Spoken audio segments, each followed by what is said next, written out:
Bueno, pasamos a la etapa de los equipos. Básicamente tenemos dos tipos de equipo que se utilizan para la ventilación mecánica no invasiva.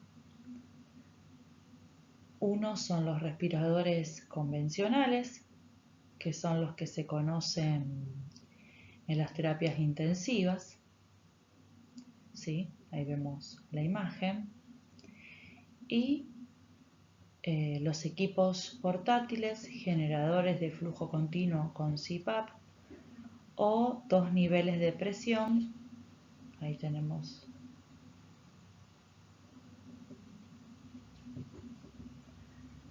como les decía, o dos niveles de presión que se lo denominan binivelados o BiPAP, que BiPAP es una marca. Muchos de estos equipos portátiles además son domiciliarios.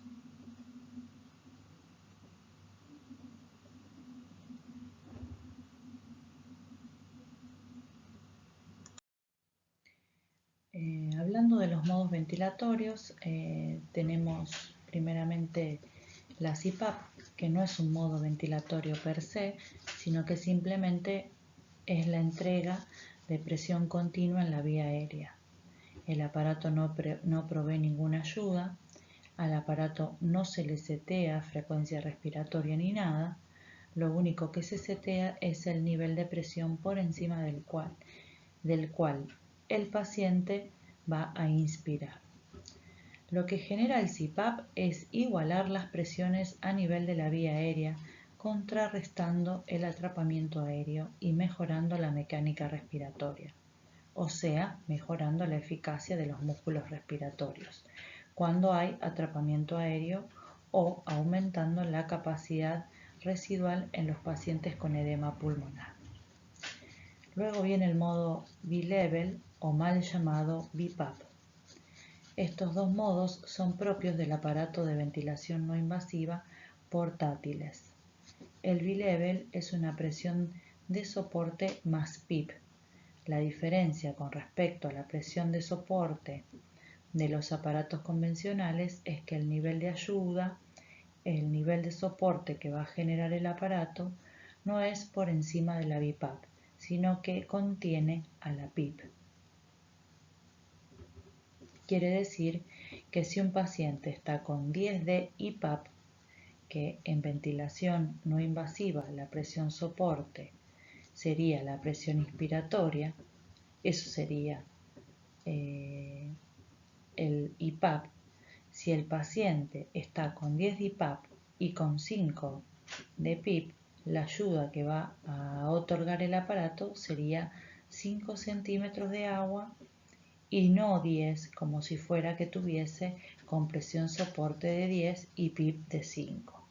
En este caso, si fuera presión soporte de la ventilación convencional, el paciente estaría recibiendo 10 de soporte porque el soporte es la ayuda que el aparato le da por encima del nivel de PIP que se setea. El tercer modo de ventilación es con presión soporte, ventilación con presión soporte más PIP, el otro es ventilación controlada por volumen, el otro es ventilación controlada por presión y por último la ventilación asistida proporcional, que son modos que se están empezando a usar y lo vamos a encontrar en los ventiladores de última generación. Estos últimos modos, el presión soporte más PIP, controlada por volumen, controlada por presión, son modos de los ventiladores convencionales de última generación o microprocesados que ya vienen con un modo de ventilación no invasiva, pero que además aquellos que tienen la capacidad de compensar la fuga permiten la utilización de ventilación no invasiva con estos otros modos. Muchas investigaciones han determinado que los modos de presión son mejor tolerados por el paciente que los controlados por volumen. Hablando de las interfaces, vamos a decir que son todos los dispositivos que se encuentran como intermediarios entre el ventilador y la cara del paciente. Las interfaces facilitan la entrada de gas, ayudan a presurizar la vía aérea y deben tener características generales, tales como deben ser de bajo peso, ocupar poco espacio muerto o el menor espacio muerto posible, tiene que ser de fácil adaptación, tiene que tener una transparencia adecuada y en lo posible generar poca presión sobre la superficie a la cual van a ir sujetas y contar con diferentes tamaños. Estas serían más o menos las características ideales que deberán tener las interfaces. Cabe destacar que la correcta elección de la interfase es el primer punto para asegurar el éxito de la implementación de la ventilación mecánica no invasiva. Se tendrá que elegir el dispositivo más acorde a las características del paciente, como así también a las necesidades de ventilación que tenga ese paciente, ¿no? Siendo en última instancia el propio paciente el que decida qué interfase o con cuál de las interfaces se encuentra más cómodo. Recuerde que debe ser un procedimiento donde el paciente debe estar de acuerdo, conforme y sobre todo cómodo. Hay dos tipos de interfaces, las que son de uso exclusivo para los respiradores convencionales y las que son para uso con respiradores portátiles. ¿Cuál es la diferencia? Y bueno, la diferencia radica en si el aparato posee una sola rama o dos ramas. Porque si posee una sola rama, la interfase requerirá de la presencia de un conector o dispositivo llamado Whisper, que va a ser las veces de la presencia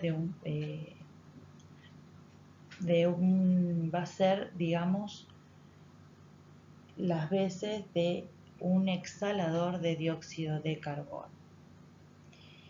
El Whisper tiene un orificio que eso está medido, que es un orificio estándar, y ese orificio garantiza que cuando el paciente exhale, o sea, el paciente inspira y expira por la misma rama, entonces cuando el paciente exhale, cuando el gas que es expirado con alto contenido de dióxido de carbono por el efecto de la presión positiva expiratoria se ha exhalado por ese puerto pequeño que tiene ahí, convencionalmente los aparatos portátiles manejan una presión expiratoria obligatoria de 4 centímetros de agua. O sea, quiere decir que no se puede poner menos de 4 centímetros de agua porque de esa forma no se puede garantizar la presurización de la vía aérea y con ese mínimo de 4 centímetros ese agujerito es lo suficiente para que el paciente no reinhale dióxido de carbono.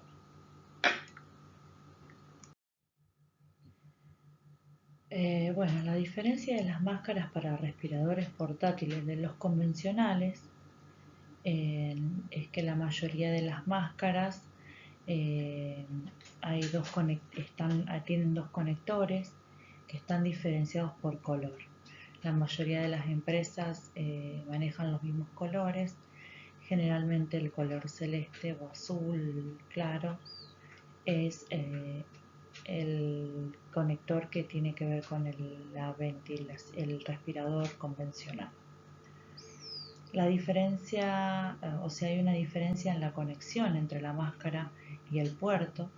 Entre esa conexión hay una válvula que cuando el aparato comienza a andar y genera presión y presuriza la vía aérea, esa válvula es como una membrana que se levanta y ocluye un orificio que tienen las máscaras. y son de seguridad en caso de falla del aparato o que deje de presurizar o que haya una fuga en algún lado del circuito, cosa que se pierda la presurización y esa membranita lo que va a hacer es va a caer y el paciente va a poder seguir respirando sin reinhalar dióxido de carbono a través de ese orificio. Estas máscaras, digamos la máscara de ventilación convencional no lo tienen, ¿sí? Por lo que es importante fijarse de no utilizar en un respirador portátil una máscara que sea de un ventilador convencional, porque puede ser peligroso, porque no vamos a poder contar con esa válvula independientemente de que esté presente el whisper, ¿sí? El whisper también sirve como conector de oxígeno. Pero al revés sí se puede usar, o sea, se puede usar una máscara de un ventilador portátil en un ventilador convencional. Pero lo que tiene es que nos va a brindar un mayor índice de fugas y muchas veces es generador de asincronías y desadaptación del paciente. Bueno, como ven acá en esta filmina hay diferentes interfaces, están las máscaras oronasales, está el helmet que se está utilizando mucho en estos tiempos. Lo pueden ver ahí como está, digamos, el helmet todavía no está presurizado, ¿sí? Y en la otra imagen ya está colocado en el paciente. Están las máscaras nasales y la que no está acá, que no figura, pero es la Total Face, que lo que hace es cubrir toda la cara. Bueno, y lo último para ir cerrando el tema sería hablar un poquito de los cuidados de enfermería sobre el paciente con ventilación no invasiva. ¿Qué vamos a hacer? Bueno, vamos a verificar la posición de la cama. Es muy importante la posición del paciente para poder comenzar con esa terapéutica. La posición de la cama debe estar a 45 grados para poder minimizar el riesgo de aspiración. Tenemos que comprobar, si bien esto corresponde a todo el equipo de salud, ya sea médico, kinesiólogo, pero también a nosotros los enfermeros, debemos comprobar el funcionamiento y conexiones del respirador, las tubuladuras, los filtros, las mascarillas. Debemos explicarle al paciente el procedimiento y, bueno, por supuesto solicitar su colaboración, pedirles que se queden tranquilos, que vayan tratando de manifestarse para diciéndonos si están cómodos, si están bien. Debemos tener monitorizados los signos vitales constantemente, sobre todo lo que tiene que ver con la frecuencia respiratoria y la saturación de oxígeno. Debemos controlar el nivel de fuga de la interfase, elegir el tamaño adecuado de la máscara facial y realizar el ajuste manual para evitar fugas y sobre todo disminuir la ansiedad.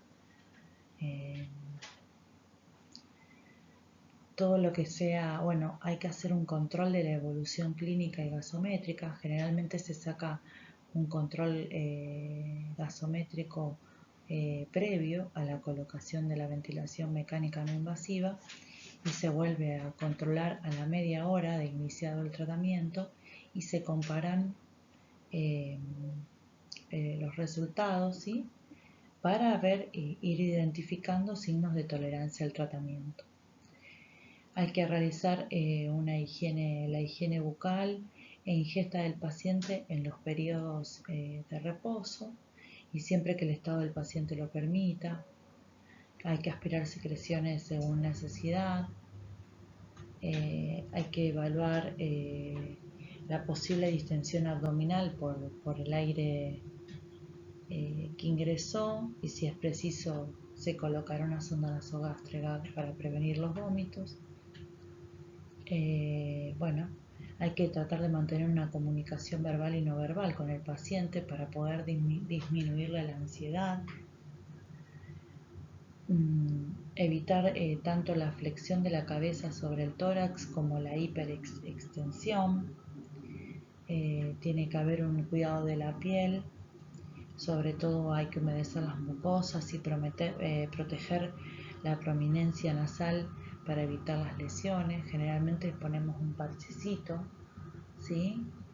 Sobre la nariz, que es donde va a estar apretando más la máscara para evitar que se lesione, ¿sí?